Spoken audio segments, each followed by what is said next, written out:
इयत्ता 7वी स्वाध्याय मराठी बालभारती प्रकरण 14वे कवितेची ओळख याच्यावर आज आपण स्वाध्याय बघणार आहोत।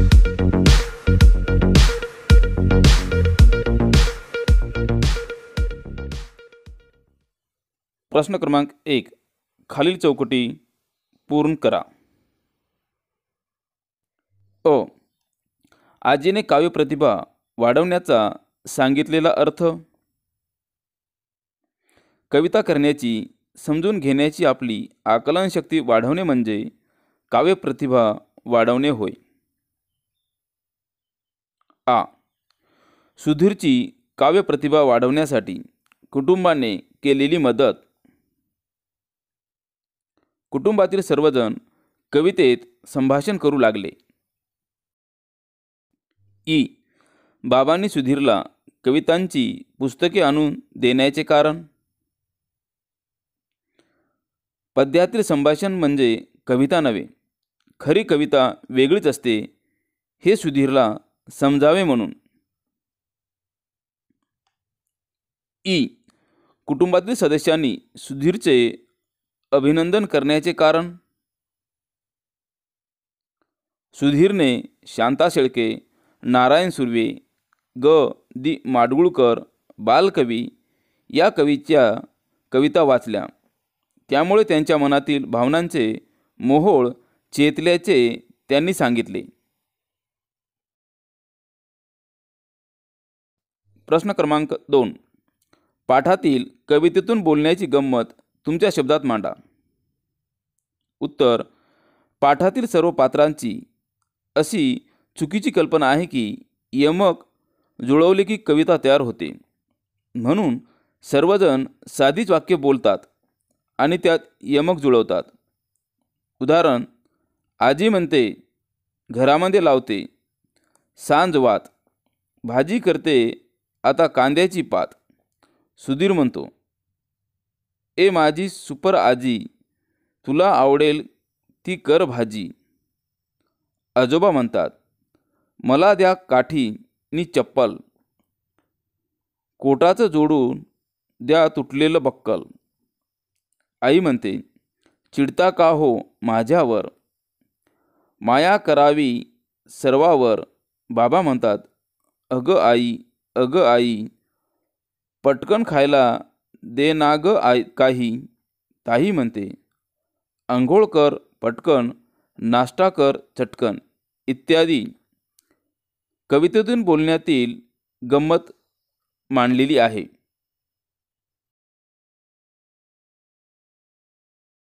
प्रश्न क्रमांक 3 या पाठातील आशयाच्या आधारे तुमच्या शब्दात एक छानशी कथा तयार करून लिहा।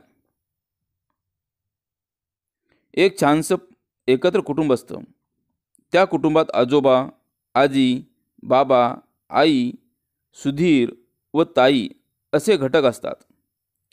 शाळेत सुधीरला बाईंनी काव्यप्रतिभा या विषयावर प्रकल्प दिला असतो। सुधीरला यातलं काहीच कळलेलं नसतं।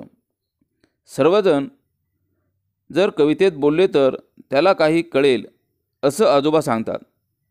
त्या रात्री सर्वजण गद्य वाक्यात यमक जुळवून पद्यात बोलतात। बाबा रात्रीपाळीच्या ड्युटीवर जातात। दुसऱ्या दिवशी ते सकाळी श्रेष्ठ कवितांची पुस्तके सुधीरला देतात। ती वाचून सुधीरच्या भावना उचंबळून येतात। कविता म्हणजे काय याचा खरा अर्थ त्याला कळतो। केवळ यमक जुळवणे म्हणजे कविता नव्हे, कवितेने भावना उचळमू आल्या पाहिजेत आणि आपल्या मनात भावनांचे हिरवे हिरवे गार गालिचे पसरले पाहिजेत। प्रश्न क्रमांक 5 पाठातील कोणता काव्यसंवाद तुम्हाला सर्वाधिक आवडला ते सकारण सांगा।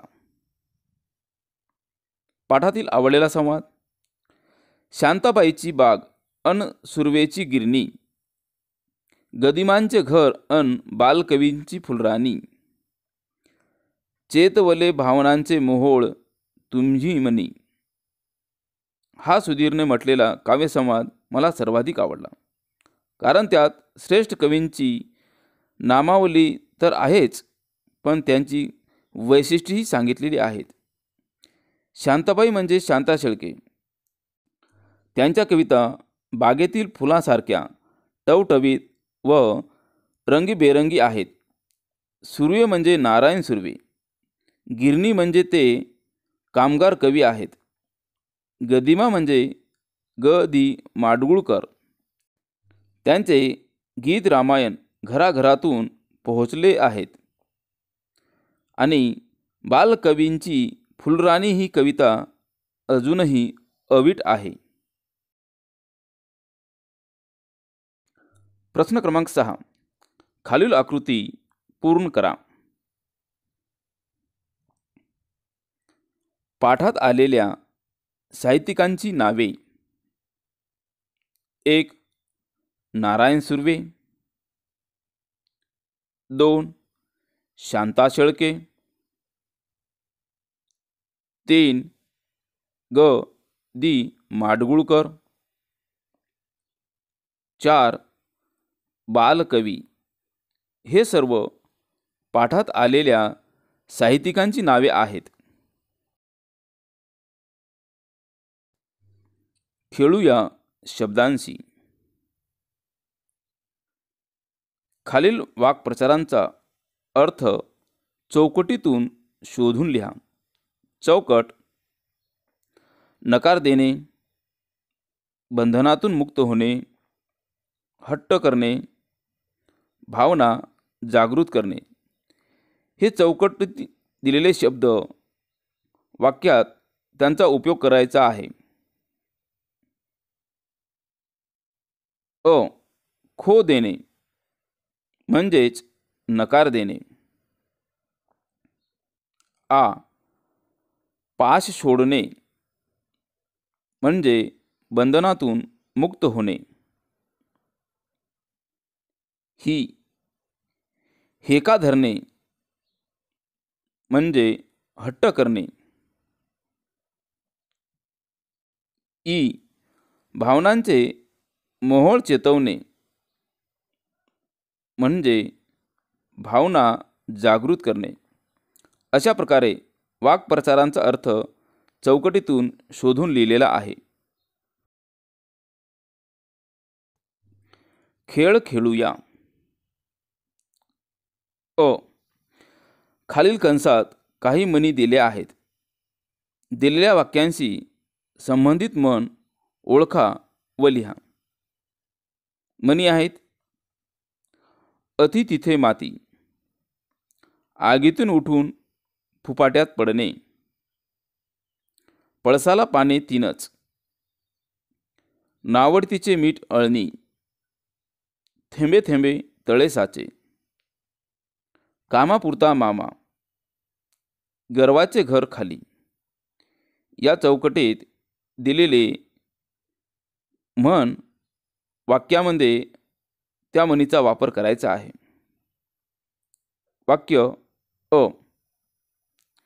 फुशारकी मारणाऱ्यांचा पराजय होतो. म्हण गर्वाचे घर खाली. आ. एखाद्याकडून काम करून घेताना गोड बोलायचे आणि काम झाले की त्याला सोडून द्यायचे. या वाक्याकरिता म्हण आलेली आहे कामापुरता मामा. ई. सर्वत्र परिस्थिती समान असणे. या वाक्याची म्हण पळसाला पाने तीनच. ई. थोडे थोडे जमून मोठा संचय करणे. या वाक्याकरिता आलेली म्हण आहे थेंबे थेंबे तळे साचे. उ. एका संकटातून बचावणे व दुसऱ्या संकटात सापडणे. या वाक्याकरिता म्हण आलेली आहे आगेतून उठून फुफाट्यात पडणे. उ. कुठल्याही गोष्टीचा अतिरेक हा वाईट असतो. या वाक्याकरिता आलेली म्हण अति तेथे माती. ए. न आवडणाऱ्या माणसाने कितीही चांगली गोष्ट केली तरी ती पसंत पडत नाही. या वाक्याकरता आलेली म्हण नावडतीचे मीठ अळणी.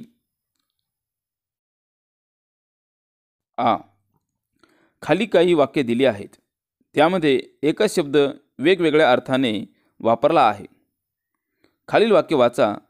त्यातील ठळकपणे दाखवलेल्या शब्दांचे अर्थ समजून घ्या. तुम्हीही याप्रमाणे वाक्य तयार करण्याचा प्रयत्न करा. 1. आमचे मराठीचे सर इतके छान शिकवायचे की अन्य शिक्षकांना त्यांची सर येत नसे. या ठिकाणी ठळक शब्द दिला आहे सर. सर या शब्दाचा अर्थ होतो शिक्षक आणि दुसरा सर या शब्दाचा अर्थ होतो बरोबरी. वाक्य तयार केलेलं आहे. आमचे मराठीचे शिक्षक इतके छान शिकवायचे की अन्य शिक्षकांना त्यांची बरोबरी येत नसे. 2. सकाळचा चहा मला कपात काठोकाठ भरलेला लागतो. त्यात कपात केलेली मला चालत नाही. या वाक्यामध्ये कपात शब्द ठळकपणे दिलेले आहेत. कपात या शब्दाचा अर्थ होतो कपामध्ये व दुसरा कपात या शब्दाचा अर्थ होतो कमी. तर वाक्य तयार केलेलं आहे. सकाळचा चहा मला कपामध्ये काठोकाठ भरलेला लागतो. त्यात कमी केलेली मला चालत नाही. 3. एकदा एका शिक्षकांचा मला दूरध्वनी आला. दूरध्वनीवर ते मला म्हणाले, सर आपण आमच्या शाळेला भेट द्या.